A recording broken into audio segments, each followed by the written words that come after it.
Aujourd'hui, mercredi 23 octobre, nous avons choisi au groupement des députés et des conseillers au Parlement du Parti du Progrès du Socialisme, le PPS, nous avons choisi d'organiser une journée d'études concernant la présentation du projet de loi de finances de 2020. Ce projet de loi de finances arrive à un moment où la situation est peu réjouissante pour le peuple marocain, puisque nous sommes dans une situation politique où il y a une absence de discours politique, une absence de vision, de programme proposé par le nouveau gouvernement. Nous avons réclamé que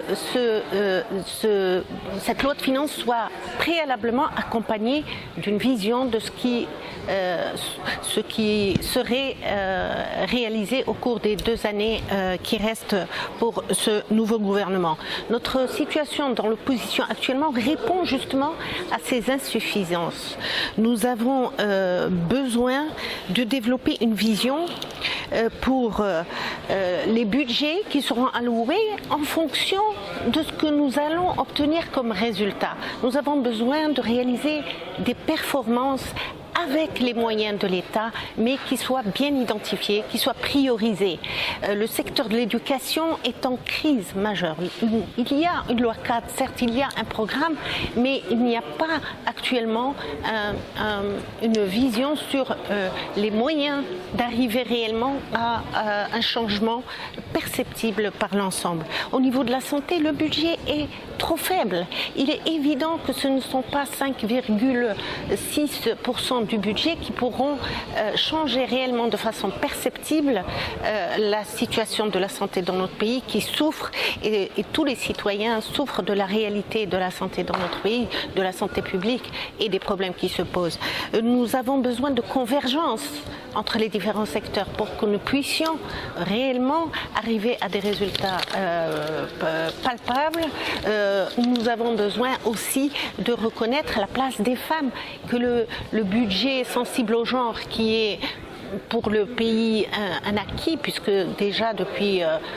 plus de 15 ans, ce budget sensible au genre est présenté, mais il est encore dans une phase juste de